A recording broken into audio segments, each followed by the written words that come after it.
Je tiens à vous adresser mes chaleureuses félicitations pour le travail rigoureux et remarquable que vous avez accompli durant les élections présidentielles du 25 octobre et les législatives du 27 décembre 2025.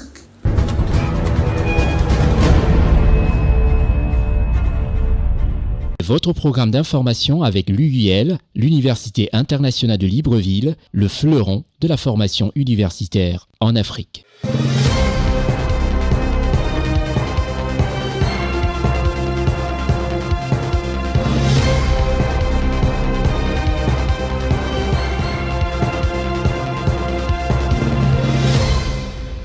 Téléspectateurs d'Afrique, d'Europe, du Proche et du Moyen-Orient, ainsi que des États-Unis, de l'Amérique du Nord, bien sûr, et celle du Sud, je vous salue et je vous dis tout simplement merci de rester des nôtres et merci d'accorder de votre temps pour suivre cette émission d'information politique et économique panafricaine. Je suis Constieka. Retrouvez aussi votre programme Constieka Weekly News sur la nouvelle chaîne gabonaise RTN, La Voix du Salut. Dans cette émission, nous irons au Congo, nous irons au Maroc, nous irons faire un tour au Cameroun, au Tchad, nous serons en Côte d'Ivoire avec l'information. On se demande où est-ce que le gouvernement, avec à son premier chef, le président de la République, trouve cette énergie. Tous les jours, il se passe quelque chose pour le bonheur des populations. Ça, c'est la Côte d'Ivoire. Nous irons faire un tour aussi du côté du Togo, chez le président du Conseil, M. Faure, et son Singba Yassingbe, son Excellence. Et nous irons au Gabon voir ce qui se passe dans la politique gabonaise. Et nous parlerons surtout de cette première conférence nationale de la presse francophone qui s'est tenue à Libreville, au Gabon. Nous ouvrons cette émission par la Côte d'Ivoire, le pays présidé par son Excellence, le président de la République de Côte d'Ivoire, Alassane Ouattara. En Côte d'Ivoire, lundi dernier, fidèle à ses promesses et respectueux de son calendrier, le président de la République de Côte d'Ivoire, son Excellence Alassane Ouattara, a signé des décrets de nomination. La secrétaire générale de la présidence de la République, Mme Masseri Touré Koné, nous en fait écho. Reportage depuis le palais présidentiel, CNN. Le lundi 26 janvier 2026, le palais présidentiel, sous un soleil d'aplomb, a accueilli la presse nationale et internationale. Au pas de course, pour certains, l'actualité vraie est prioritaire pour les médias qui se respectent et respectent la nation ivoirienne, pour le bonheur des populations. Suite des nominations, comme promis lors du Conseil des ministres par le président de la République de Côte d'Ivoire, son Excellence Alassane Ouattara. Depuis le perron du palais présidentiel, la République de Côte d'Ivoire est vêtue d'un tailleur vert pastel. La secrétaire générale de la présidence de la République, Mme Masseri Touré Koné, promulgue le communiqué présidentiel. Communiqué de la présidence de la République. Le président de la République, son Excellence M. Alassane Ouattara, a procédé ce lundi 26 janvier 2026 à la signature de plusieurs décrets de nomination au titre de la présidence de la République et du gouvernement. Au titre de la présidence de la République, ministre d'État, conseiller spécial à la présidence de la République, M. Jeannot Ahoussou Kouadio. Ministre d'État, conseiller spécial à la présidence de la République, M. Kobena Kwasi Adjoumani. Ministre directeur de cabinet du président de la République, M. Fidèle Boroton Sarasoro. Ministre directeur de cabinet du vice-président de la République, M. Aoutou Emmanuel Kofi. Ministre conseiller à la présidence de la République, M. Abdallah Albert Toaqueuse Mabri. Ministre conseiller à la présidence de la République, M. Mamadou Sanogo. Ministre conseiller à la présidence de la République, M. Bouaké Fofana. Ministre conseiller à la présidence de la République, M. Laurent Tchagba. Au titre du gouvernement, sont nommés ministre-gouverneur du district autonome d'Abidjan, M. Ibrahim Cissé Bakongo, ministre-gouverneur du district autonome de Yamoussoukro, M. Augustin Abdoulaye Thiam Oufoué. Fait à Abidjan le lundi 26 janvier 2026. Je vous remercie.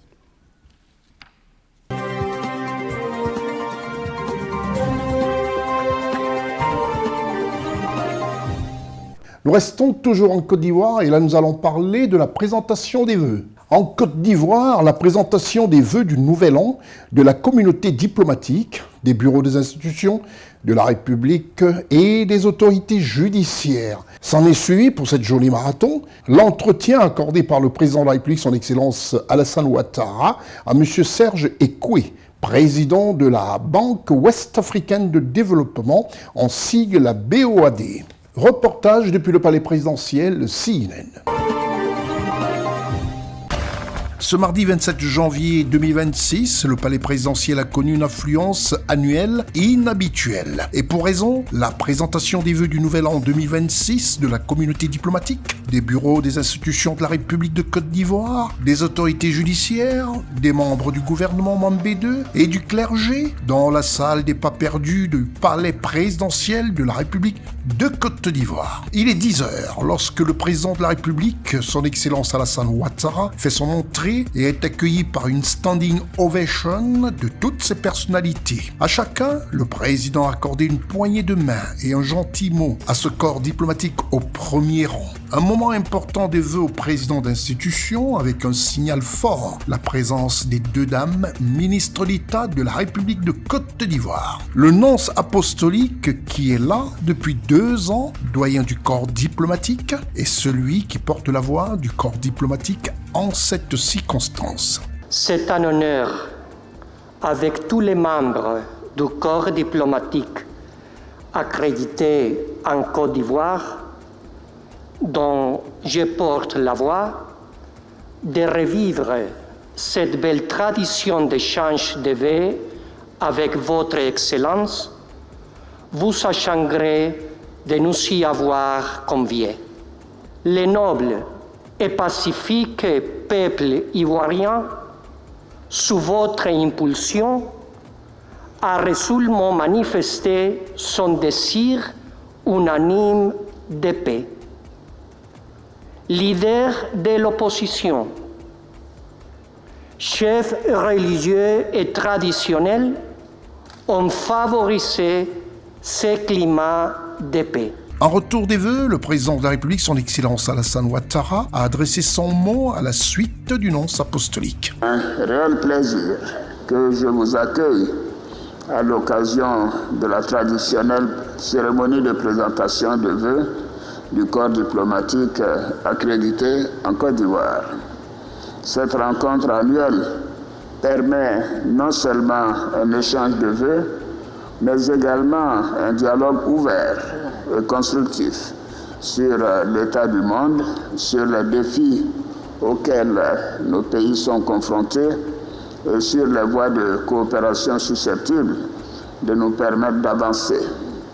Je voudrais à cet égard remercier très chaleureusement Monsieur le nonce apostolique, doyen du corps diplomatique, pour les paroles aimables qu'il a bien voulu, en votre nom, m'adresser ainsi qu'à mon épouse et au peuple ivoirien. À mon tour, je forme pour vous, vos familles, ainsi que pour les chefs d'État et d'organisations internationales que vous représentez, mes vœux ardents de très bonne santé, de prospérité et de bonheur.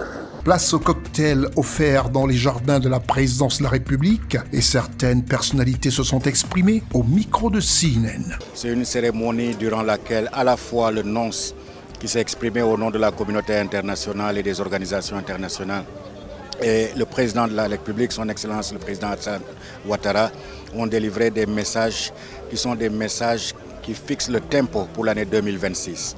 Un significat spécial parce que ça sera sûrement ma dernière cérémonie de présentation des vœux parce que je quitte la Côte d'Ivoire très bientôt. Mais comme d'habitude, très bien organisé. Vraiment, c'est toujours un moment très important pour nous, les ambassadeurs.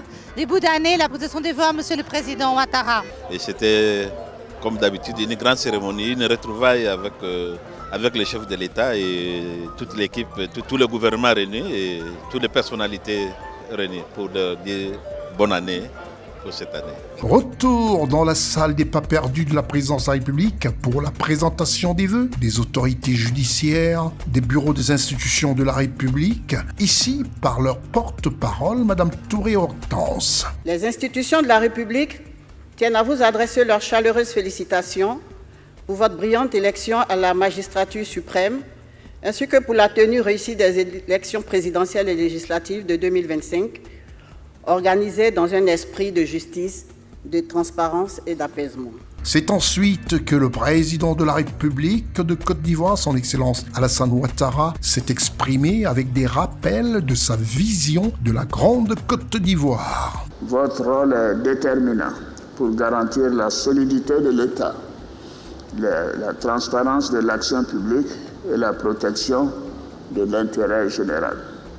Je vous encourage à poursuivre vos missions avec indépendance, rigueur et sens élevé du devoir républicain. Les efforts engagés dans ce cadre reposent sur une action collective et cohérente de l'ensemble des institutions de la République, chacune agissant dans le respect de ses missions constitutionnelles et légales. Cette mobilisation contribue à consolider les fondements de l'État de droit, à renforcer la confiance publique et à inscrire durablement notre pays sur la voie de la stabilité et du progrès. À la suite des vœux des autorités judiciaires et des membres du bureau des institutions de la République, certaines personnalités, députés de la nation, se sont exprimées au micro de CNN. La présentation des vœux est une cérémonie très importante pour la République, parce que ce matin, ce sont les institutions de la République, les bureaux des institutions de la République qui sont venus présenter les vœux au chef de l'État, qui est notre chef suprême. Et c'est une tradition républicaine. Et au-delà de cette tradition républicaine, il y a aussi ce contact chaleureux entre les responsables des institutions et leurs chefs. L'année 2025 a été une année importante en Côte d'Ivoire. Cette année a vu l'organisation des élections, d'abord l'élection présidentielle et ensuite les élections législatives. Ce sont des moments importants dans un pays et nous en Côte d'Ivoire, nous avons beaucoup de chance. Ces deux élections se sont passées dans la paix, dans le calme et la sérénité. Le chef de l'État a donc félicité les institutions de l'État qui ont permis que ces élections se déroulent très bien pour le bonheur des Ivoiriens. En travailleur acharné, pas de repos pour cette journée marathon du président de la République de Côte d'Ivoire, son Excellence Alassane Ouattara. C'est à 11h51 que M. Serge Ekoué, président de la Banque ouest-africaine de développement, en sigle la BOAD, arrive à la présidence de la République de Côte d'Ivoire pour l'entretien à lui être accordé par son Excellence Alassane Ouattara. Il est 12h lorsque le président de la République rejoint le président de la Banque ouest-africaine de développement en présence du ministre directeur du cabinet de la présidence de la République de Côte d'Ivoire, M. Fidel Sarasoro, du ministre des Finances et du budget de la République de Côte d'Ivoire, M. Adama Coulibaly, et la délégation qui accompagne le président de la Banque ouest-africaine de développement. Plus d'une demi-heure d'entretien, et c'est alors que le chef de l'État a accompagné son hôte du jour sur le perron de la présidence de la République de Côte d'Ivoire. À ses côtés, la délégation qui l'accompagne et le ministre des Finances et du budget de la République de la Côte d'Ivoire afin de s'exprimer face à la presse nationale et internationale. CNN vous relate ce point de presse depuis le palais présidentiel. Comme vous le savez, nous sommes une institution de développement et aujourd'hui la République de Côte d'Ivoire est le premier engagement dans les livres de la BOAD. Donc nous avons parcouru cette actualité. Nous avons recueilli les orientations du président de la République s'agissant notamment du secteur de l'hydraulique, qui est un secteur qui l'intéresse au premier chef. Nous avons rappelé les engagements de la BOAD passés, engagements que nous avons tenus, et les engagements futurs que, naturellement, nous nous efforcerons de tenir. Convivial entretien entre le ministre des Finances et du Budget de la République de Côte d'Ivoire, M. Adama Coulibaly, et le président de la Banque ouest-africaine de développement, sigle BOAD, M. Serge Ekwe, qui se fait gentiment raccompagner.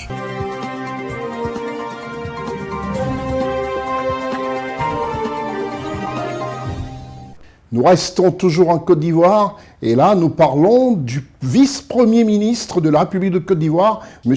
Téné Birahima Ouattara. Vice-premier ministre de la République de Côte d'Ivoire, ministre de la Défense et aussi député de la commune populaire d'Abobo. Le vice-premier ministre, ministre de la Défense, M. Téné Birahima Ouattara, a remercié les populations de la commune d'Abobo pour son élection comme député de cette commune populaire de la ville d'Abidjan. Si les populations sous d'autres cieux ont l'habitude de ne plus revoir les députés, les candidats après leur élection, c'est pas le cas pour Téné Birahima Ouattara, TBO. Il est venu avec toute sa délégation remercier les populations d'Abobo. Reportage CNN.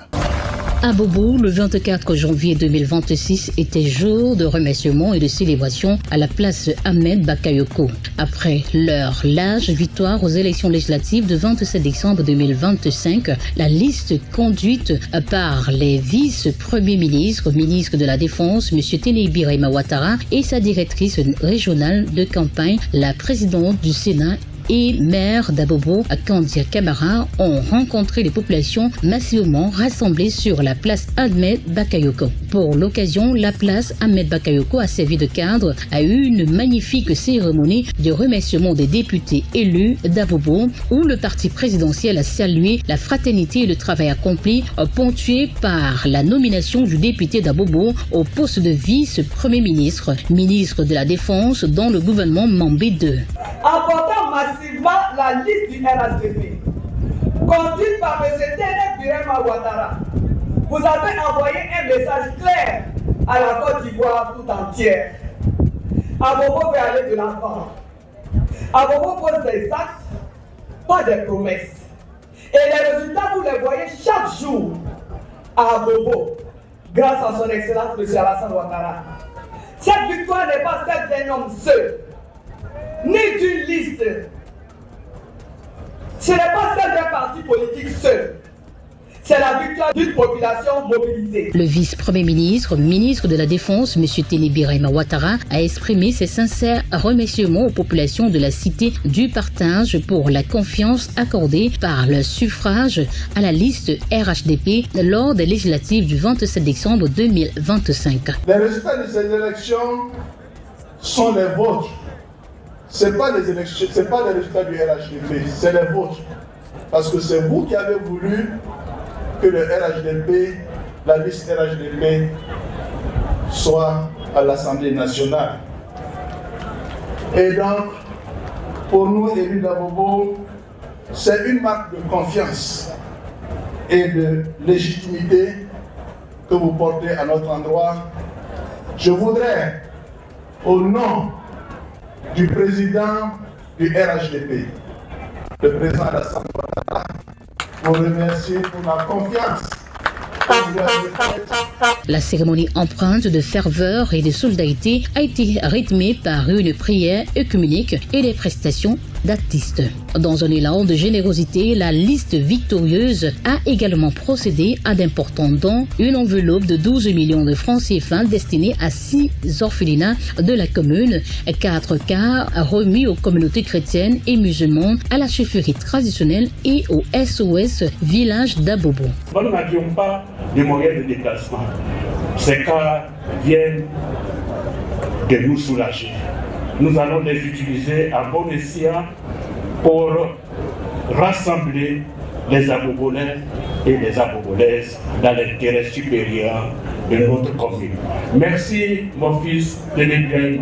Nous sommes à votre disposition. Il convient de rappeler que cette liste RHDP, conduite par le vice-premier ministre, ministre de la Défense, M. Ténébré Ouattara, a obtenu une large majorité dans cette circonscription, rassemblant 88% des voix exprimées lors du scrutin dernier.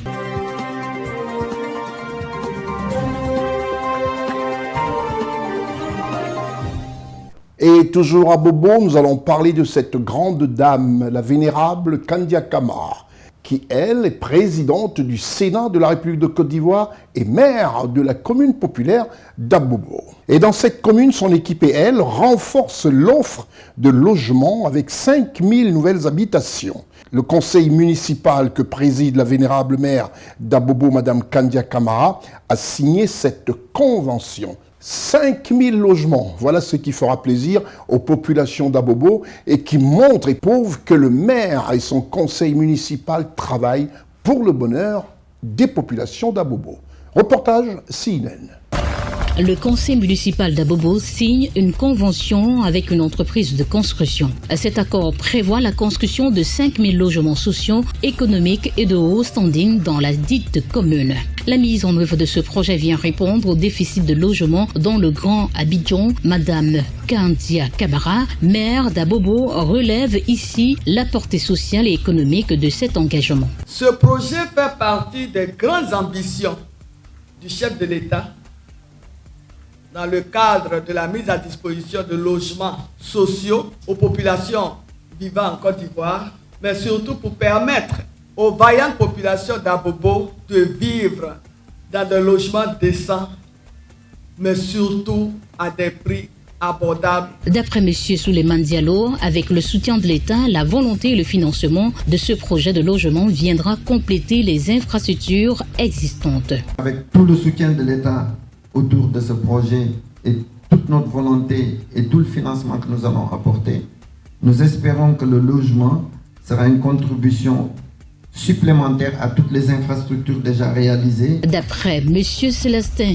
Kouala, directeur général du logement, cette initiative reflète la détermination du gouvernement ivoirien à rendre le logement abordable pour chaque ménage selon leurs moyens. La signature de cette convention, c'est d'apporter également notre soutien à la rénovation urbaine dans la commune. Nous allons apporter notre assistance pour que ce qui a été fait au Maroc, ce qui a été fait en Égypte, que nous puissions le répliquer dans la commune d'Abobo à travers la rénovation urbaine. Plusieurs sites d'Abobo, notamment les abords du Grand Marché et le carrefour Anador, accueilleront la construction des logements. Ce projet confirme l'ambition de la commune de devenir un pôle urbain moderne, attractif et inclusif.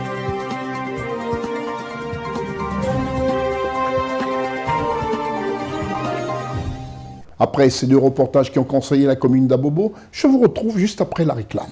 Ma sœur, tu connais Allo CNPS? Non, c'est quoi? Ce sont les nouveaux outils que Securis Group, partenaire de la CNPS, met à la disposition de tout le monde. Pardon? Eh oui, tu peux maintenant vérifier tes cotisations de la CNPS sur ton téléphone Android ou sur un simple téléphone. Ah bon?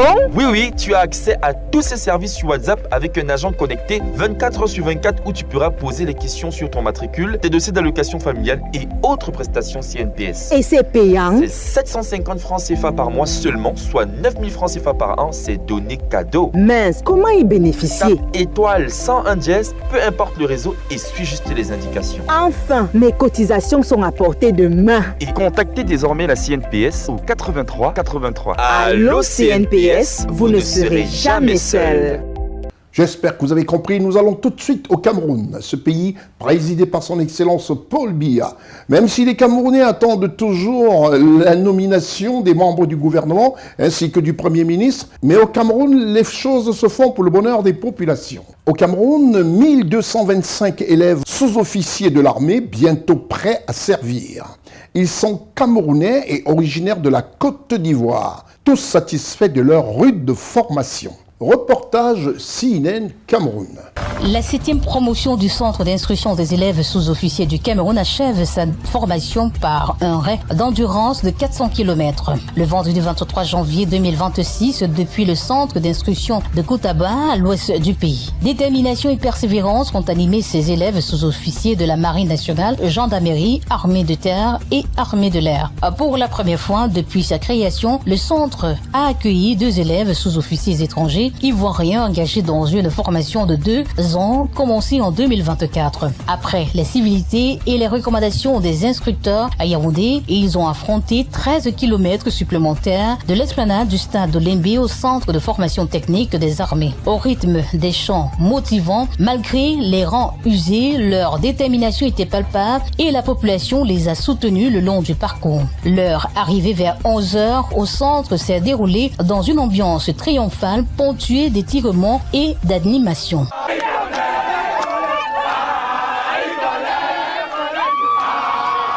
L'endurance, la ténacité qu'il nous a fallu tout au long de ces différents parcours quittant de Koutaba jusqu'ici à Yaoundé, c'était beaucoup de difficultés avec le climat, notamment la charge que nous avions sur le dos, mais avec le travail acharné que nous avons effectué tous les jours au centre d'instruction d'élèves sous-officiers, nous avons pu braver cette étape. Je suis fier de nous, de cette 7e promotion. Croyez-moi, c'est vraiment une démonstration de force. Ça n'a pas été facile. Pourquoi? Parce qu'à l'intérieur, nous avons les mammouths, communément appelés les femmes.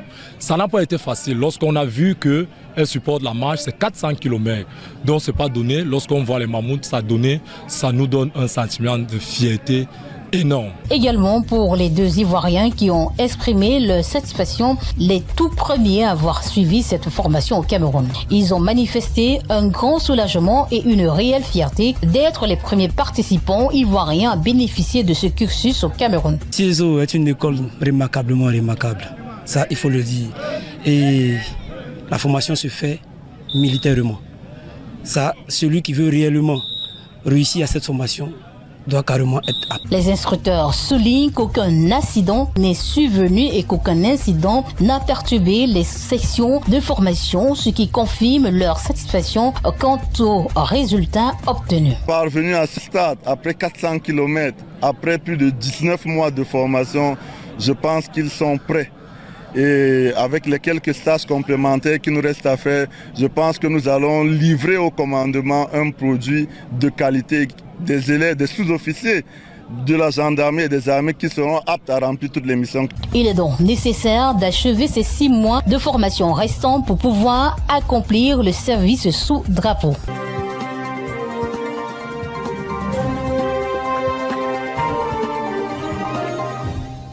Nous quittons le Cameroun pour le Congo. Le Congo-Brazzaville, présidé par son Excellence Denis Sassou Nguesso, chef de l'État de la République congolaise. C'est à un séjour de travail de 24 heures que son Excellence Félix-Antoine Tshisekedi, chef de l'État de la République démocratique du Congo, en sigle RDC, s'est rendu dans le village du président Sassou Nguesso à Oyo, dans le département de la Cuvette. Reportage depuis le Congo, le correspondant de CNN, Desta. Le chef de l'État congolais, son Excellence Denis Sassou Nguesso, en visite de travail à Oyo, département de la Cuvette, a reçu le samedi 14 janvier 2026 son homologue de la République démocratique du Congo, son Excellence Félix-Antoine Tshisekedi, dans une atmosphère de fraternité, de respect mutuel et de bon voisinage. À son arrivée à l'aéroport international d'Oyo, son Excellence Félix-Antoine Tshisekedi a été accueilli par une accolade fraternelle de son Excellence Denis Sassou Nguesso, geste symbolique des relations historiques entre Brazzaville et Kinshasa. Après avoir salué les corps constitués, les 2 chefs d'État ont échangé brièvement en pavillon présidentiel de l'aéroport. À leur sortie, ils ont pris un banc de foule avec la communauté congolaise de la RDC présente, illustrant la solidité des liens entre le peuple. Plus tard, au palais présidentiel, ils ont eu un tête-à-tête sur des sujets d'intérêt commun, coopération bilatérale, sécurité régionale, intégration sous-régionale, paix et développement partagé face à la guerre injuste et barbare qui frappe encore les populations civiles de l'Est de la RDC. C'est un aîné de la région, un chef d'État qui est très influent dans la région. Il était donc normal que je vienne le briefer sur le développement des des événements en République démocratique du Congo, ce qui est tout à fait normal.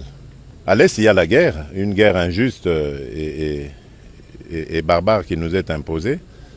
Il y a des processus de paix qui ont été engagés et pour lesquels d'ailleurs les protagonistes se sont aussi engagés, mais qui ne sont pas respectés par certains. Cette réunion de haut niveau ayant duré plus de 2 heures démontre la détermination des deux dirigeants à intensifier la diplomatie de proximité, à renforcer la stabilité dans la région et à encourager une coopération exemplaire entre les deux Congos, au bénéfice des populations et de l'Afrique centrale. Son Excellence Félix-Antoine Tshisekedi est rentré à Kinshasa dans la soirée de la journée de samedi.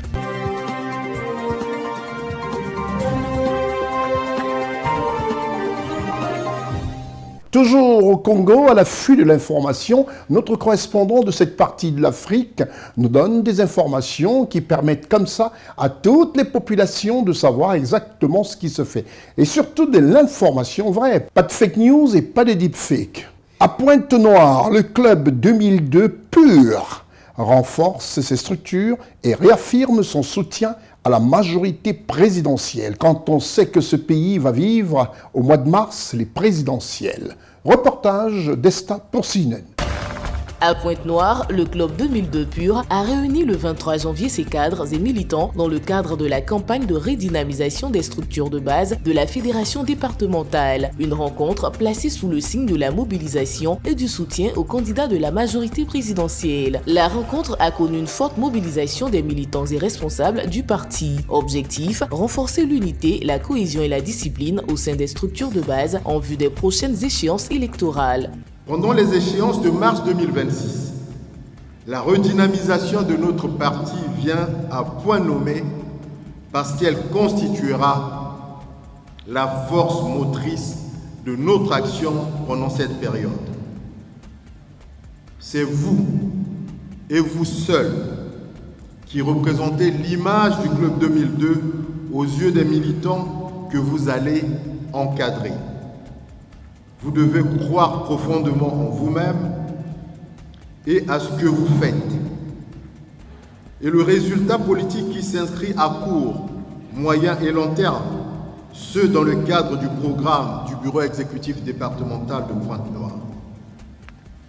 Vous avez le devoir de vulgariser, d'instruire, d'éduquer et de mobiliser davantage toutes les énergies utiles et nécessaires au travail de redynamisation qui se poursuivra jusqu'à l'élection du candidat de la majorité présidentielle à la magistrature suprême.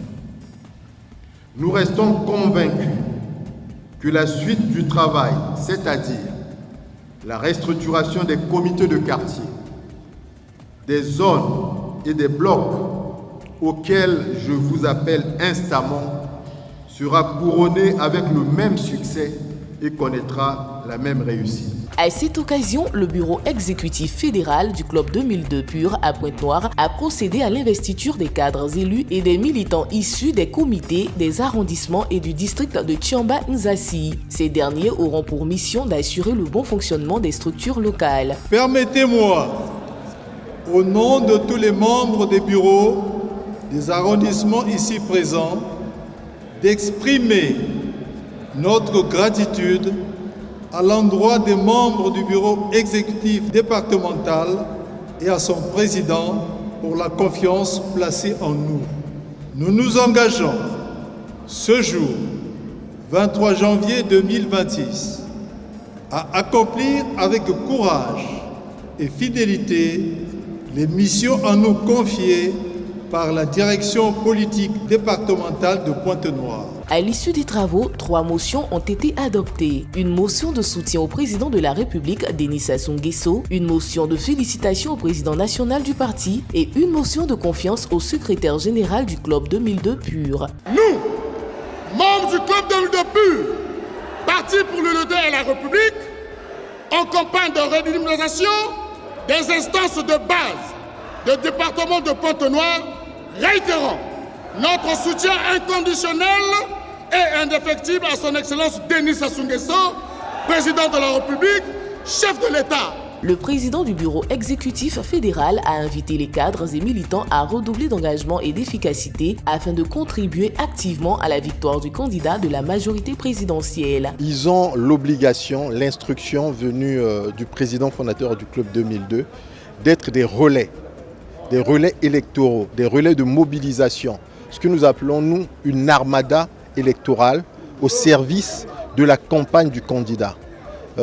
Cette organisation, cette restructuration tombe à point nommé parce qu'elle nous permet non seulement de nous disposer stratégiquement sur l'ensemble de notre fédération, mais aussi de tester notre stratégie qui est celle d'être maillée sur l'ensemble de notre fédération de Pointe-Noire et pouvoir relayer les éléments de campagne de notre candidat, celui que nous avons appelé le Sherpa éclairé de la nation congolaise. Ils ont non seulement les moyens, mais ils ont surtout la motivation, même avec la foi, de porter la voix de notre candidat, de sorte qu'il soit élu dès le premier tour, le 15 mars 2026. Ces réajustements au sein des structures intermédiaires du Club 2002 Pur interviennent à quelques jours de la célébration du 24e anniversaire du parti. Ils s'inscrivent dans la dynamique de préparation des prochaines échéances électorales.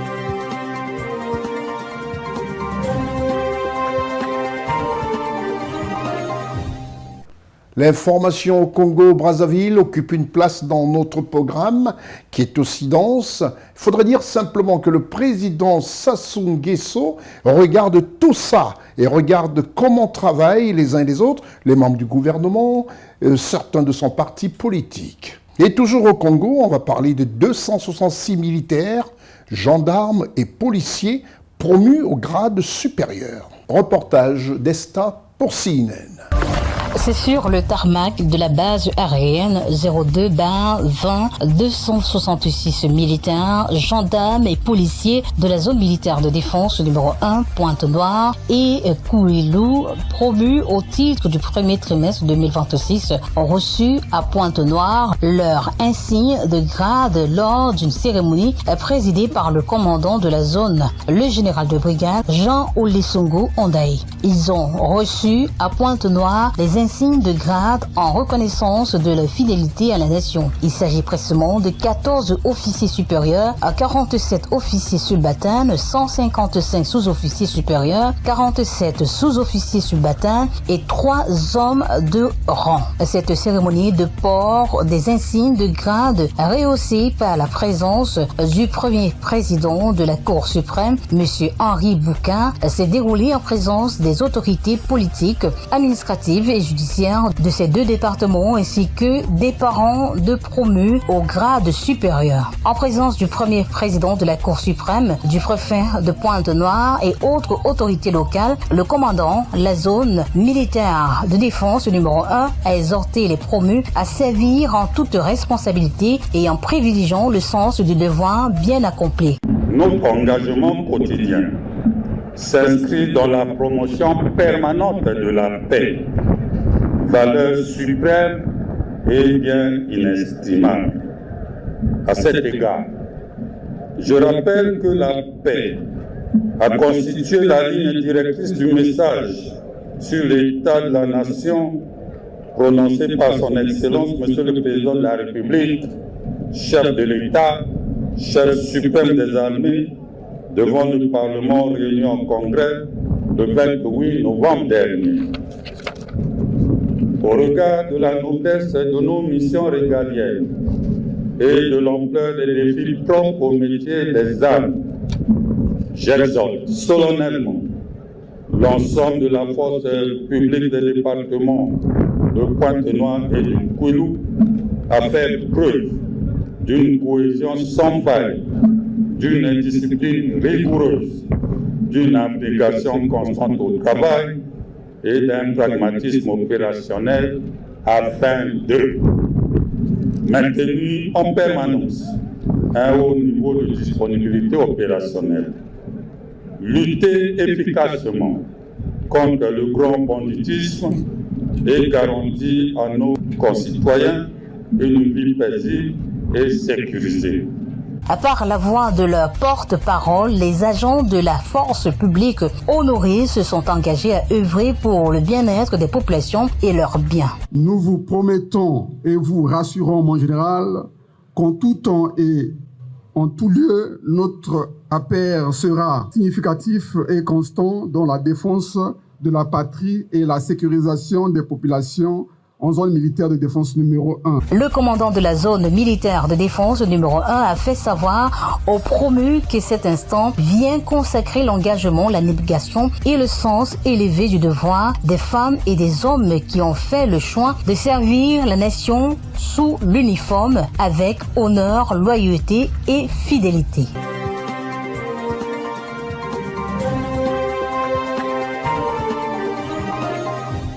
Pour quitter le Congo et parler d'autres pays, rien de plus normal que de vous parler de nos partenaires officiels. L'Université internationale de Libreville, reconnue d'utilité publique grâce à son partenariat avec l'État, est un établissement privé d'enseignement supérieur à vocation scientifique et technologique composé, entre autres, de l'École polytechnique de Libreville, de la Faculté de droit et des sciences politiques, de l'Institut international de recherche biomédicale et biotechnologie, de l'Institut supérieur de gestion et d'économie appliquée, et de l'École de médecine et de pharmacie. Ouverture de la nouvelle École supérieure des sciences agronomiques, en sigle ESSA, et ses filières d'agronomie à l'IUL BJ dès la rentrée universitaire 2025-2026.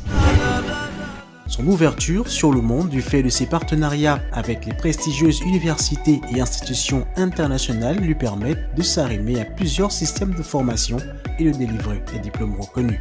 DUT, licence, ingénieur, master recherche et professionnel, exécutive MBA, doctorat. Venez vous former à l'exécutive MBA de l'UQAM Canada au métier de l'économie, gestion, du droit et de la science politique de l'industrie médicale et pharmaceutique. Devenez technicien supérieur ou ingénieur à l'Université internationale de Libreville, le fleuron de la formation universitaire en Afrique.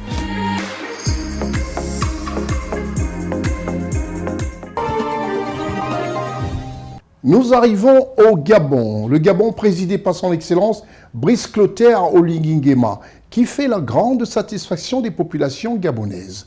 Et au Gabon, son Excellence Brice Clotaire Oligui Nguema, chef de l'État et président de la République gabonaise, a accordé une audience aux 2 syndicats du secteur de l'enseignement supérieur. Reportage depuis Libreville et Koumie Nestor pour CNN. Dans la continuité des échanges avec les partenaires sociaux, le président gabonais, son Excellence Brice Clotaire Oligui Nguema, a rencontré des représentants des syndicats du secteur de l'enseignement supérieur pendant 6 heures, quelques jours après avoir reçu ceux du secteur de la santé. Cette réunion s'inscrit dans la volonté claire du président gabonais, son Excellence Brice Clotaire Oligui Nguema, de rétablir un dialogue social serein et productif. Nous avons compris le message profond et les défis de l'heure pour accompagner la Ve République. Et je crois que nous sommes y engagés tous pour l'accompagner et pour que d'ici 2 ou 3 ans, nous puissions trouver toutes les solutions aux problèmes qui sont posés par les partenaires sociaux. Pendant les échanges, les syndicalistes ont dressé un état des lieux sans concession sur les maux qui entravent le bon fonctionnement des universités et grandes écoles au Gabon. Nous avons décliné au président de la République tous les points sur lesquels nous ressentons de nombreuses fragilités. Le chef d'État nous a apporté quelques réponses, notamment la mise en place d'une commission tripartite. Et donc, au sorti de là, on retient que les discussions sont déjà engagées. Les commissions vont être rapidement mises en place. Et puis, à partir de ce moment, le but est que tous les enseignants-chercheurs qui revendiquent des meilleures conditions de travail, de recherche, de vie puissent trouver satisfaction. Parmi les préoccupations majeures, on trouve des conditions de travail des enseignants-chercheurs, les retards dans le versement des rappels et des avancements, le manque d'infrastructures pédagogiques adéquates, ainsi que le déficit en équipement adapté aux exigences de la formation et de la recherche. Au sortir de cette rencontre, particulièrement longue, de 13h à 19h, nous avons abordé toutes les questions.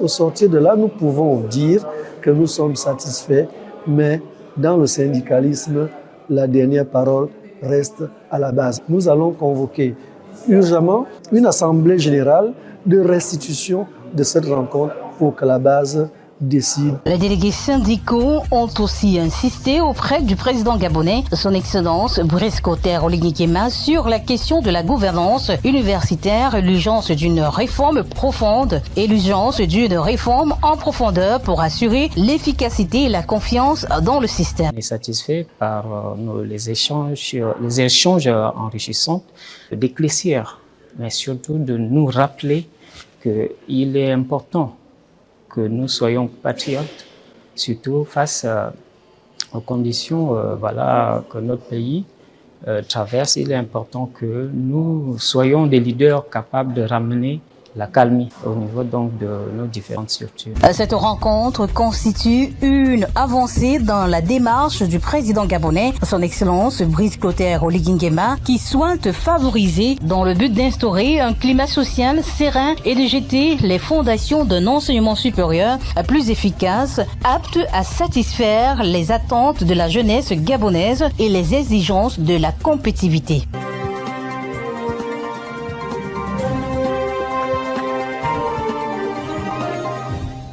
Nous allons parler d'un sujet qui touche toute la presse.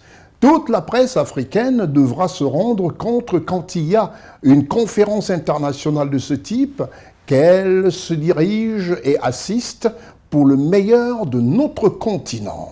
Et au Gabon, il s'est tenu quelque chose d'exceptionnel.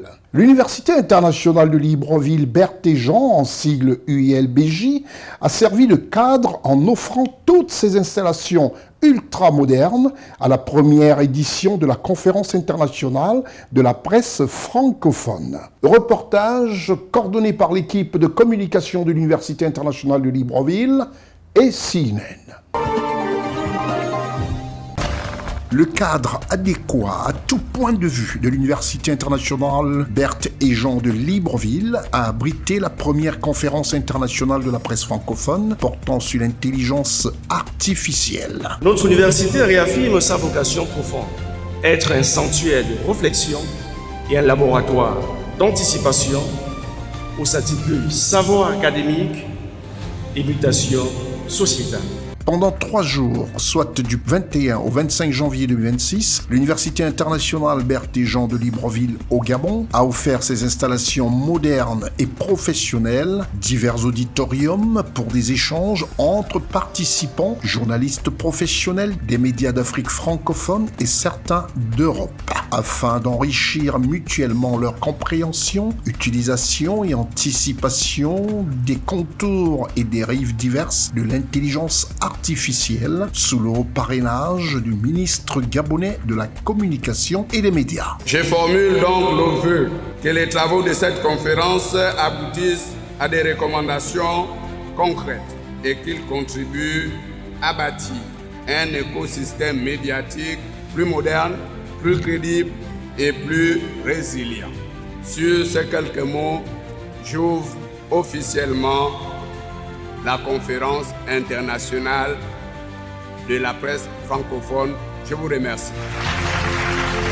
Les participants venus d'Afrique, pour la plupart, ont apprécié l'accueil qui leur a été réservé au Gabon. Aujourd'hui, que est en train de monter en puissance l'intelligence artificielle, je suis venu partager avec mes collègues le fait que cette technologie, elle vient augmenter leur métier, elle vient augmenter ce que les journalistes savent déjà faire et qu'ils vont devoir mieux faire, mais pas n'importe comment. Ma présentation aujourd'hui compris des conseils, des outils, presque 40 outils et liens qui peuvent aider les journalistes à identifier le contenu photo, vidéo, deepfake, créé par l'intelligence artificielle. C'est important de discuter parce que je trouve que l'Afrique ne doit pas rater le train de l'IA. Parce que malheureusement, pour ce qui concerne l'IA en Afrique, on voit souvent que les gens c'est pour modifier des photos, tout ça. Mais l'IA est en train de bouleverser tous les domaines possibles, y compris le journalisme. Le journalisme ne peut pas échapper.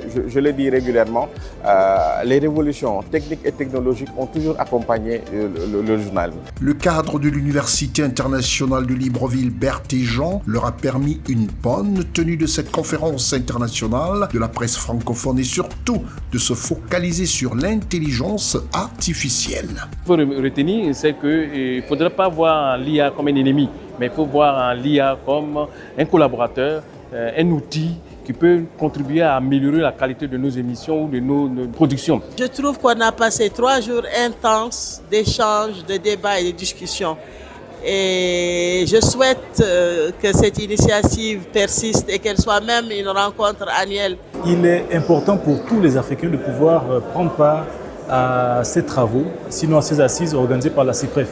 La première édition vient de s'achever et il faudrait qu'un bon nombre de participants puissent prendre part à la seconde édition qui se tiendra dans les mois, les années à venir, afin de pouvoir nous arrimer aux nouvelles normes. L'IA, c'est un instrument qui est mis en place par les hommes. Il ne devrait pas être au-dessus de l'être humain.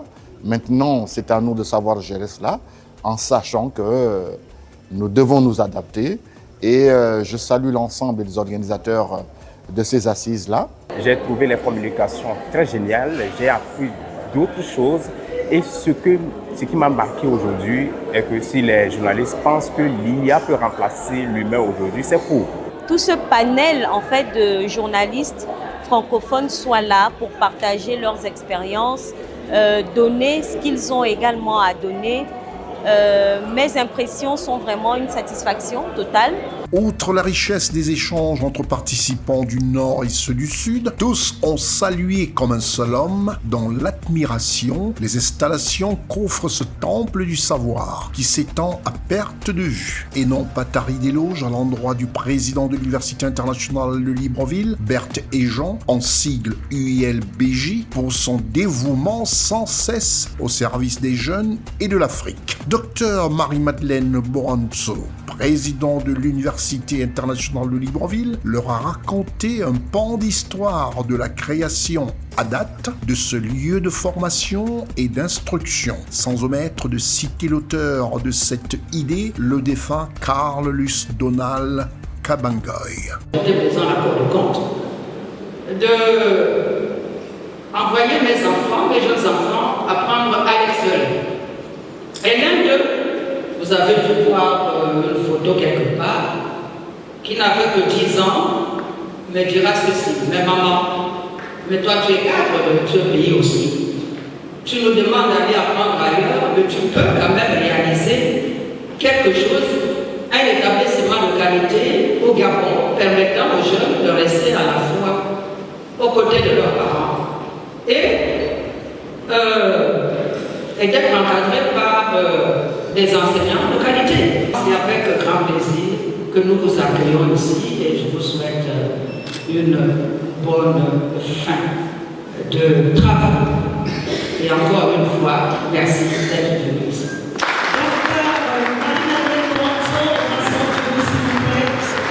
C'est dans une satisfaction totale de tous les participants européens et africains, pour la plupart, qu'ils ont souhaité la tenue de la 2e édition à venir de cette conférence internationale de la presse francophone. Prochain rendez-vous, 2e édition.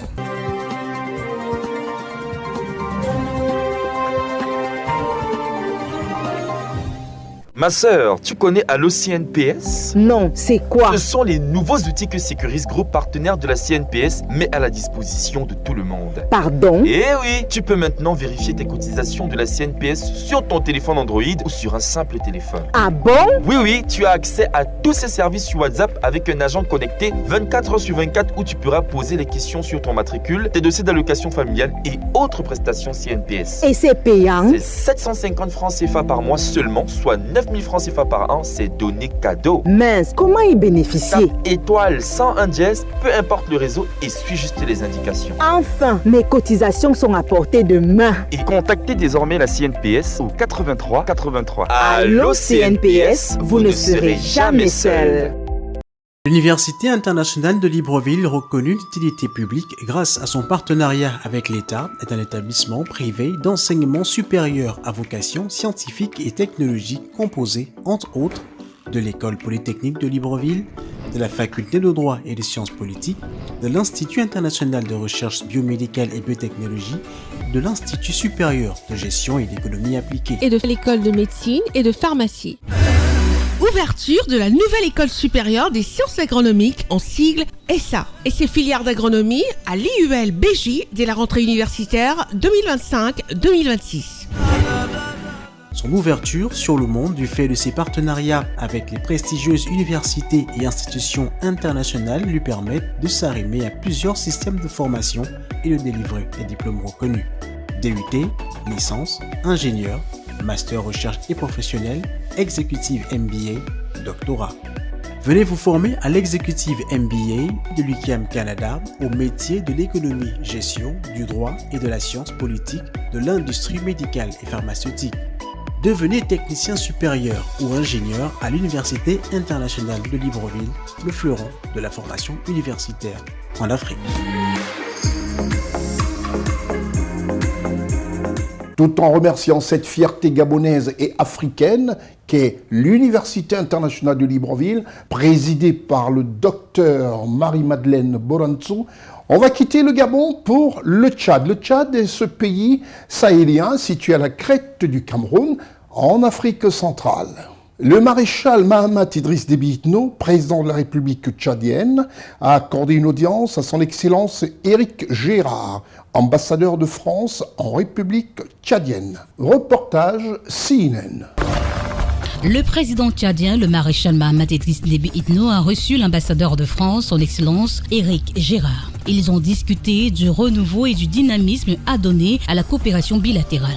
L'ambassadeur a également transmis un message verbal du président français Emmanuel Macron invitant officiellement son homologue tchadien en France.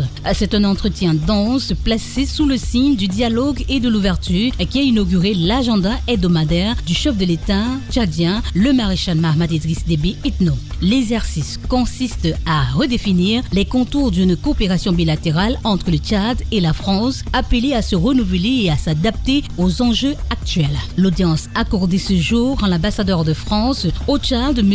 Éric Gérard, a ainsi permis de passer en revue plusieurs sujets d'intérêt commun à la lumière d'un partenariat ancien soutenu par des liens historiques forts et par des réalisations concrètes dans divers secteurs au bénéfice des deux pays amis. Cette audience a surtout offert l'occasion aux deux personnalités de revisiter en profondeur la coopération tchado-française. Une coopération dense appelée aujourd'hui à se renouveler, à se redynamiser et à s'adapter aux nouveaux équilibres. Cela doit se faire dans un esprit de concertation et de prise en compte des intérêts de chacune des parties, renchérit le diplomate français, son Excellence Éric Gérard. Comme vous le savez, la France reste engagée et accompagne le Tchad dans ses projets, dans ses réformes, telles que d'ailleurs présentées dans le cadre du plan national de développement Tchad Connexion 2030.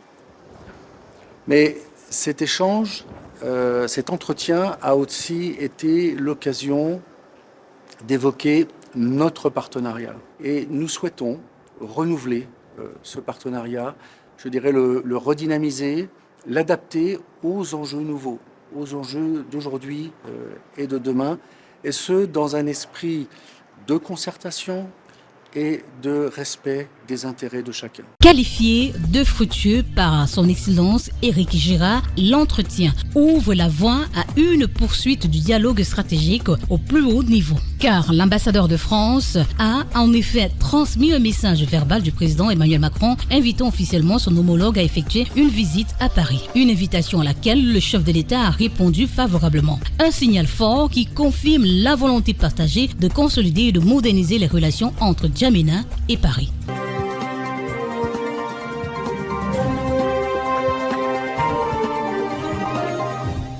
Après le Tchad, nous allons au Maroc. Et au Maroc, on parle surtout de la royauté.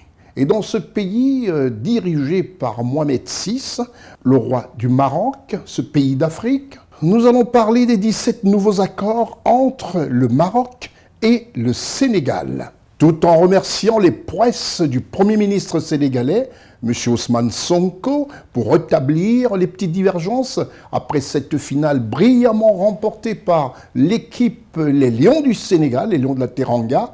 On va tout simplement regarder ce reportage de CNN. À l'aéroport de Rabat-Salé, la matinée du lundi 26 janvier 2026 a été marquée par une note de chaleur et de fraternité. Le chef du gouvernement marocain, M. Aziz Aranouch, a accueilli son homologue sénégalais, M. Ousmane Sonko. Les deux premiers ministres ont présidé une grande commission mixte qui ne s'était pas réunie depuis 2013. Avant cela, le premier ministre du Sénégal s'est recueilli et a prié au mausolée Mohamed V. Geste symbolique des liens entretenus depuis plusieurs générations, suivi d'une audience à la prémature, puis de l'ouverture des travaux de la grande commission mixte. Le Maroc et le Sénégal entretiennent une relation millénaire. Les 8 visites de Sa Majesté au Sénégal l'illustrent bien, ainsi que la centaine d'accords de coopération qui nous lient. Le Sénégal et le Maroc restent deux grands pays africains fidèles à l'esprit de fraternité, de solidarité et de respect mutuel. Je salue les contributions remarquables de nos deux communautés qui enrichissent cette coopération. Nous sommes alignés sur les questions stratégiques et le contexte géopolitique requiert un renforcement de notre coopération. Dans un contexte post-CAN, le Premier ministre sénégalais, M. Ousmane Sonko, a réaffirmé que l'amitié entre le Sénégal et le Maroc demeure plus forte que les aléas émotionnels. Il a souligné que cette relation fraternelle transcendante les réactions immédiates et continuent de s'enraciner sur des bases solides.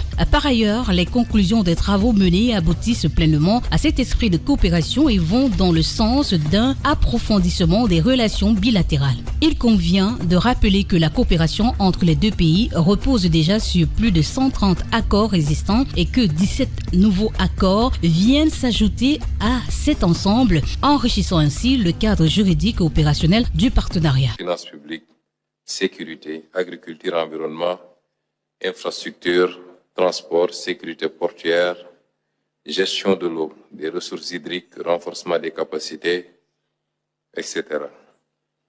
Des pistes de collaboration très prometteuses ont été aussi identifiées dans les domaines de l'énergie et des mines, de l'industrie, de la culture, de la coopération décentralisée, de la santé, de l'urbanisme, de la justice, de l'économie numérique, de l'artisanat, du tourisme, sans oublier la question essentielle de la sécurité.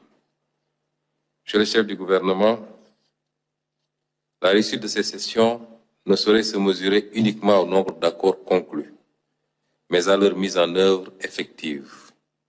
Il s'y a à cet égard de procéder périodiquement aux ajustements permettant de privilégier leur efficacité, mettre en place un cadre d'échange permanent, dresser des bilans d'étapes afin de tirer les leçons des différentes distorsions dans leur application.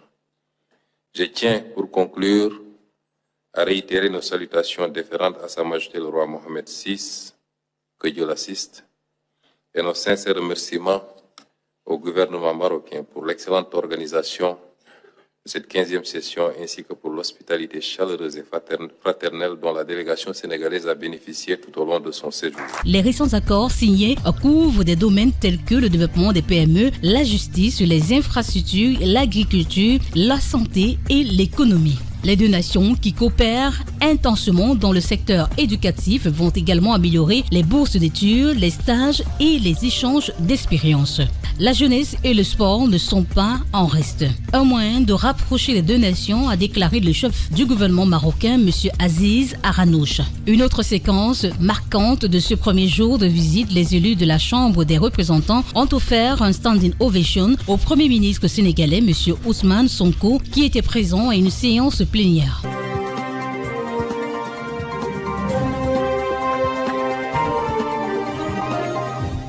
Nous allons parler maintenant du Togo.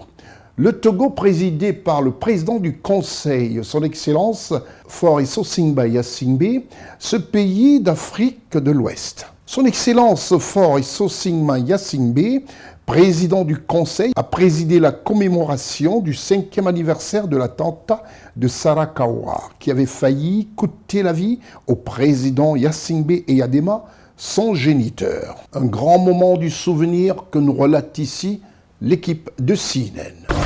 À Sarakawa, dans la préfecture de la Kosa, la terre conserve dans ses profondeurs silencieuses la mémoire des ruptures fondatrices et des serments irrévocables. C'est en ce lieu, à la densité historique, que le président du Conseil, M. Faure Gnassingbé, a déposé en ce jour anniversaire de l'attentat de Sarakawa une gerbe au mausolée de la localité à 15h37, s'inclinant solennellement devant les armes des illustres disparus lors du drame du 24 janvier 1974. La cérémonie présidée par le président du Conseil, M. Faure Gnassingbé, en présence de hautes autorités administratives, politiques et militaires, a permis de replonger l'assistance dans la gravité de l'événement. En effet, 52 années se sont écoulées depuis que le ciel togolais fut lacéré par l'un des épisodes les plus sombres, mais aussi les plus déterminants de l'histoire contemporaine du Togo. Ce jour-là, l'aéronef transportant le président Gnassingbé et Adema s'écrasait à Sarakawa dans un attentat criminel soigneusement préparé. Si le père de la nation sortit miraculeusement indemne de l'accident avec quelques blessures, plusieurs de ses collaborateurs et compatriotes y laissèrent la vie, scellant par le sacrifice une page tragique et fondatrice de la mémoire nationale. La commémoration de Sarakawa constitue un acte de fidélité à la mémoire collective et une réaffirmation solennelle de la trajectoire choisie par le peuple togolais. Sur les lieux de la cérémonie, l'assistance a réécouté à l'occasion le discours historique retraçant le déroulement de l'attentat tel que relaté par Feu le général Améi. Dans ce récit, chaque mot résonne comme une balise mémoriale, rappelant que la survie de la nation fut le fruit d'une convergence, notamment la foi, la lucidité stratégique et l'attachement du peuple togolais à sa souveraineté.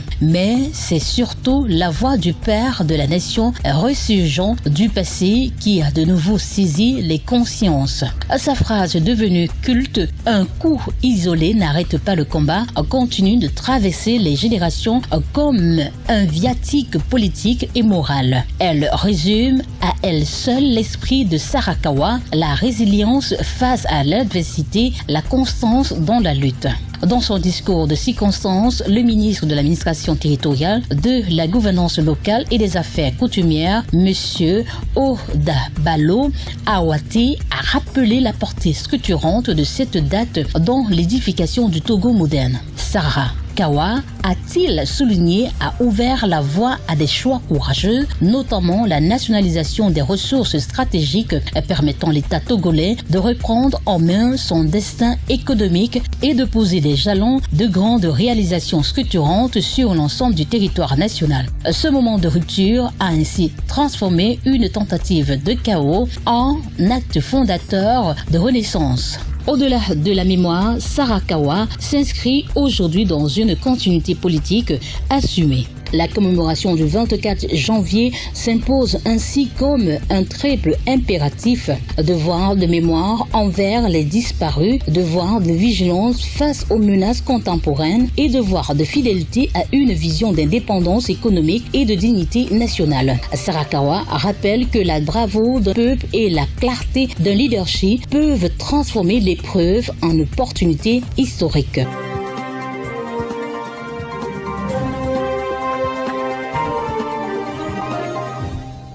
Nous restons toujours dans ce pays d'Afrique de l'Ouest, considéré un peu comme la Suisse de l'Afrique de l'Ouest, à savoir la CEDEAO. Ce pays qui brille par la grande et les grandes, je dirais même, médiation de son président du Conseil aujourd'hui, dirais-je, ancien président de la République, mais aujourd'hui on parle surtout du Conseil. Président du Conseil, son Excellence Faure Gnassingbé, est un pays qui fait toujours des choses de manière à plaire à ses populations et à faire rayonner le continent africain. Le président du Conseil, à savoir M. Faure Gnassingbé, a honoré les victimes de l'opération Koudiouaré le 24 janvier dernier à Kara. Reportage CNN. Sous le sceau du recueillement de la sonalité et de la reconnaissance nationale, le président du Conseil, M. Faure Gnassingbé, chef suprême des armées, a présidé le samedi 24 janvier 2026 au camp militaire général à Meyi, à Kara, la cérémonie officielle d'hommage aux soldats tombés au champ d'honneur dans le cadre de l'opération Kundjoare au cours de l'année 2025. Cette commémoration d'une portée hautement symbolique s'est déroulée en présence des responsables des institutions de la République, les membres du gouvernement, des députés, des hauts gradés des forces armées togolaises ainsi que des familles éprouvées par la perte de leurs fils et de leurs filles.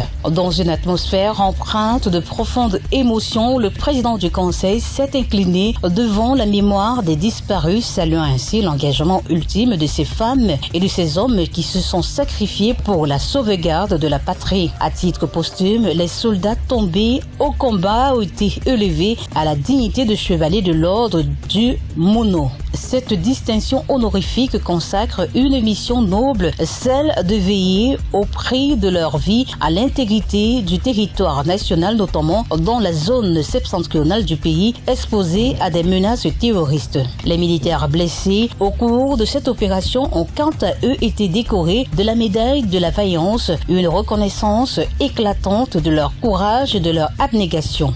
Avant la remise des distinctions, le ministre chargé de l'administration territoriale, de la gouvernance locale et des affaires coutumières a procédé à un dépôt de gerbes de fleurs en hommage aux soldats tombés sur le théâtre des opérations de lutte contre le terrorisme dans la région des Savanes. Ce geste de haute portée mémoriale a précédé la remise solennelle d'attributs symboliques, notamment des médailles et drapeaux nationaux aux familles en deuil, en reconnaissance du sacrifice ultime consenti par leurs proches pour la nation. Le président du Conseil, à cette occasion, leur a présenté personnellement les condoléances de l'ensemble du peuple togolais dans un élan de compassion et de solidarité nationale. Dans son allocution de circonstance, le colonel Kodjo Amana, directeur général de la gendarmerie nationale, a dressé le bilan de l'opération Kundjoare, mettant en exergue la bravoure, la discipline et le professionnalisme exemplaires dont font preuve les forces armées togolaises engagées sur le front nord. Pour nous qui avons choisi le métier des armes, nous vivons et nous mourons pour une cause, celle de la défense de l'intégrité du territoire national et la sécurité des personnes et des biens. Frères d'armes, vous faites partie de ce groupe d'hommes et de femmes régulièrement déployés à la frontière nord de notre cher pays, le Togo, pour la protection des populations et la sauvegarde de la paix afin de garantir sa souveraineté. La cérémonie s'est achevée par un défilé militaire et paramilitaire, expression visible de la cohésion, de la discipline et de la détermination des forces de défense et de sécurité. À travers l'opération Kundjoare, dont la mission principale demeure la défense de l'intégrité territoriale du nord du Togo, la protection des populations et la sécurisation des biens, la nation togolaise réaffirme son engagement indéfectible à faire face avec courage et dans l'unité aux défis sécuritaires du moment.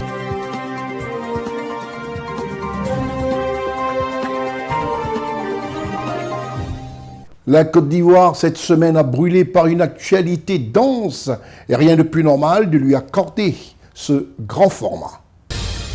Tout en décidant d'accorder le grand format à la présentation des vœux au président de la République, son Excellence Alassane Ouattara, et là ce sera l'armée, les PME, les maires, la nation représentative qui présente les vœux au président de la République avec l'attention pratique du système de reportage araignée de CNN depuis le palais présidentiel de la République de Côte d'Ivoire. Retrouvez aussi votre programme Consti-Eka Weekly News sur la nouvelle chaîne gabonaise RTN, La Voix du Salut. C'est l'heure de notre grand format.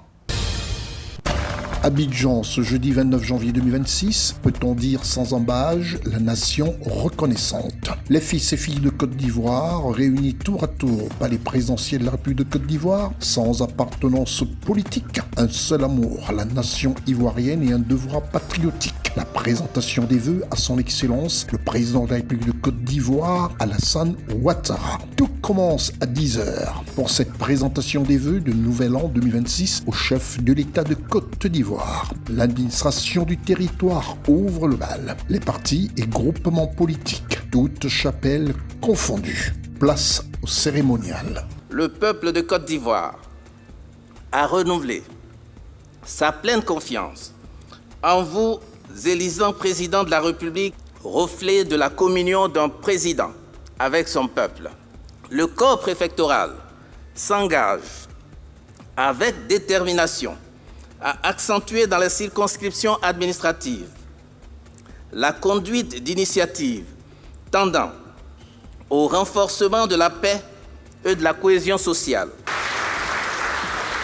Je tiens à vous adresser mes chaleureuses félicitations pour le travail rigoureux et remarquable que vous avez accompli durant les élections présidentielles du 25 octobre et les législatives du 27 décembre 2025. Par votre professionnalisme et votre sens élevé de l'État, vous avez su garantir la tenue d'élections apaisées, transparentes et respectueuses de notre démocratie. Votre action a permis de rassurer les populations sur l'ensemble du territoire, de préserver la paix et la cohésion sociale et de garantir la sécurité. 45 minutes auront suffi à l'administration du territoire, les partis et groupements politiques, toutes chapelles confondues, pour faire place et aller partager dans la pure tradition ivoirienne un cocktail dans les jardins de la présidence de la République et céder ainsi les places assises de la salle des pas perdus du palais présidentiel aux forces armées de Côte d'Ivoire. CNN a recueilli pour vous quelques impressions. Nous sommes une entité décentralisée, donc c'est à la petite échelle donc, que nous faisons le travail. Nous avons décidé de décliner notre mandat sur 4 points, donc 4 points essentiels, donc, qui est donc, garder l'hégémonie d'Aloa A sur la région, l'accomplissement, donc l'achèvement des travaux, donc des projets en cours et plein d'autres choses. Une cérémonie républicaine. Il est de bon aloi de venir saluer Monsieur le Président de la République, de partager avec lui quelques moments républicains, de lui signifier que les partis politiques sont ses partenaires. Toutes les actions que le président mène, c'est pour toute la population. Et nous, en tant que parti politique proche des populations, il est important pour nous de venir montrer à la nation que, quels que soient nos bords politiques, l'essentiel c'est la Côte d'Ivoire. Ma localité et moi, nous sommes venus aujourd'hui pour présenter nos meilleurs vœux de santé surtout, de santé, de bonheur et de prospérité. Que Dieu, le Tout-Puissant, aide le président de la République à continuer à vraiment faire le développement. Parce que nous, les maires, c'est le développement. Le président l'a dit, pendant ce mandat, il y aura des réformes institutionnelles. Nous, en tant que parti politique, nous souhaitons que ces réformes se fassent avec l'ensemble des partis politiques de l'opposition et du pouvoir pour définir, en tout cas, le nouveau cadre qui va permettre d'avoir une Côte d'Ivoire apaisée, tranquille et démocratique. Et nous sommes heureux d'entendre tout ce qu'il a dit. Nous en ressortons vraiment heureux de savoir qu'il y a de bonnes perspectives pour nous, pour les collectivités, et ce sera tout pour le bien de nos populations. 10h45, c'est au tour des forces armées de la République de Côte d'Ivoire de prendre place dans la salle des pas perdus de la présidence de la République. La présence remarquée du ministre de tutelle, vice-premier ministre M.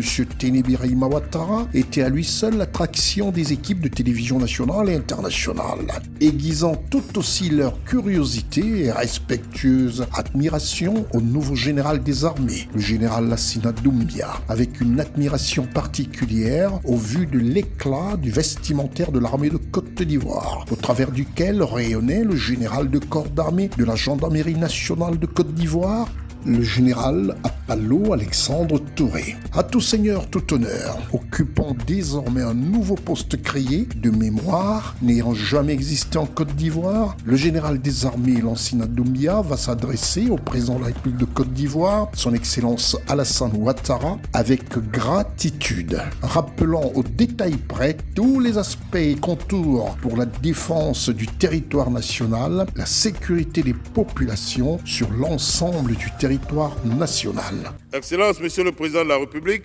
l'année 2025 a été un temps d'engagement total, une période où la nation tout entière a pu mesurer la résilience, la discipline et la disponibilité de ses forces. Dans un environnement marqué au plan régional par une instabilité persistante, exacerbée par des menaces transfrontalières et une reconfiguration géostratégique, et au plan national par les élections générales. Les armées ont recouvré leur fierté, renoué le lien de confiance avec la nation et ravivé l'espérance collective. La gendarmerie nationale, fidèle à sa mission de force de sécurité de contact, a intensifié sa lutte contre le grand banditisme sous toutes ses formes. Quant à la police nationale, elle a poursuivi sa mission de sécurisation des biens et des personnes, en confortant sa présence auprès des populations.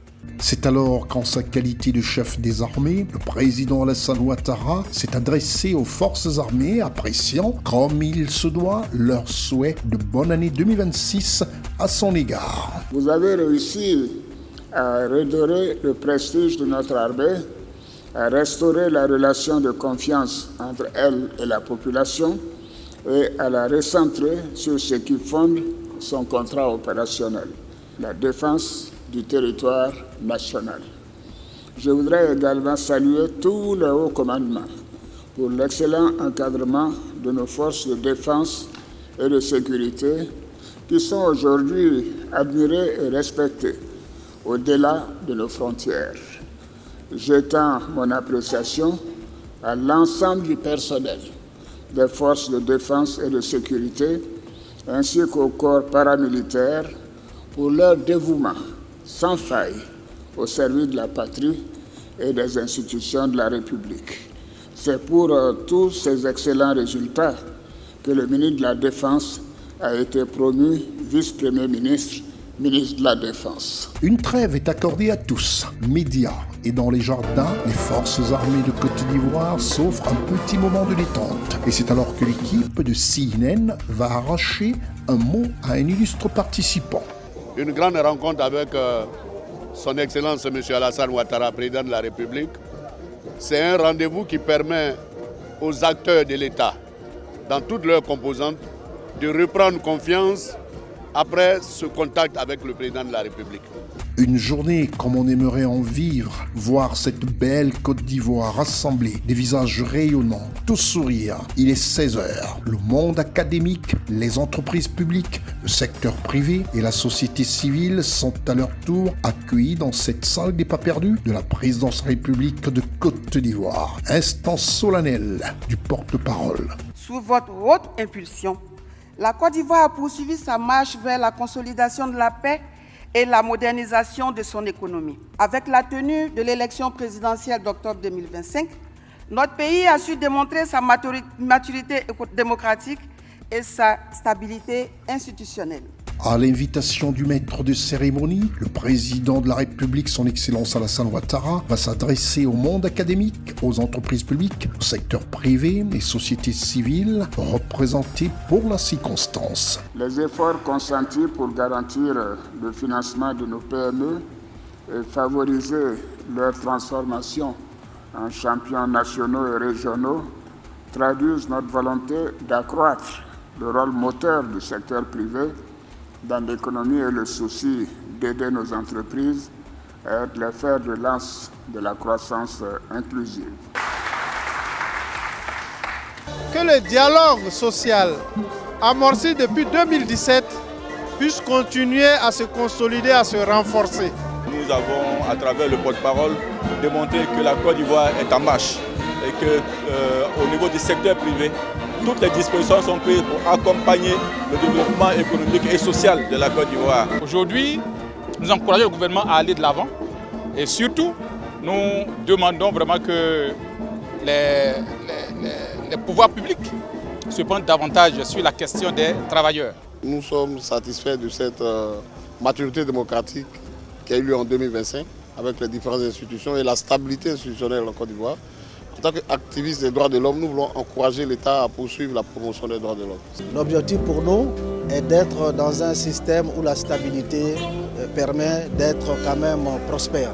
Et il est 16h45 pour boucler en beauté cette journée du 29 janvier 2026. Honneur présidentiel à la chefferie traditionnelle et aux guides religieux, comme pour remercier les ancêtres et réaffirmer le respect de nos traditions et rendre grâce aux maîtres des temps. Tour à tour se sont succédés au pupitre le porte-parole des chefs traditionnels, des représentants des confessions chrétiennes et musulmanes, comme pour affirmer la laïcité de la Côte d'Ivoire et implorer les bénédictions divines pour le président de la République, M. Alassane Ouattara, son épouse Mme Dominique Ouattara, la famille présidentielle, les membres du gouvernement et leurs familles, ainsi que toute la nation ivoirienne. Excellence, Monsieur le Président de la République, en ce début d'année nouvelle, les rois et chefs traditionnels renouvellent leur loyauté indéfectible aux institutions de la République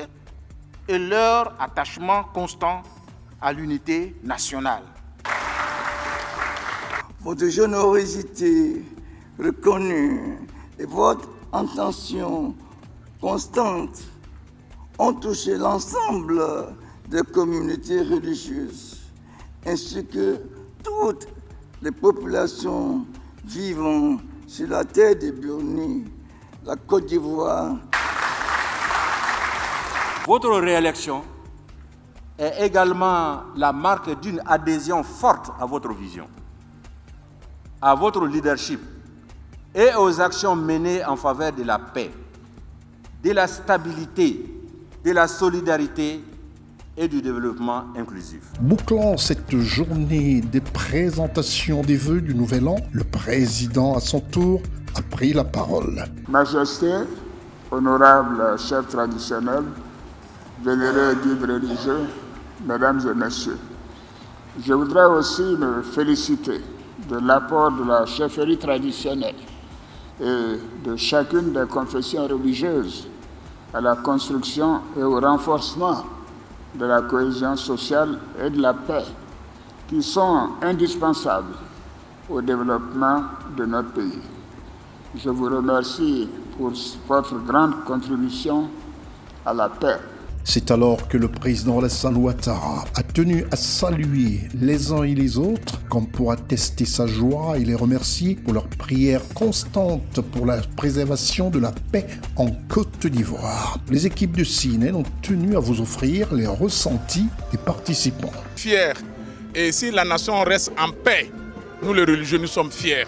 Nous, en tant que religieux, nous exhortons la population à aller à la paix, à la cohésion. À la grande surprise, comme pour les féliciter, le président de la République, son Excellence Alassane Ouattara, est allé face à la garde républicaine, solliciter une belle symphonie, comme pour marquer cette belle journée de présentation des vœux du Nouvel An 2026 par toutes les composantes de la nation ivoirienne.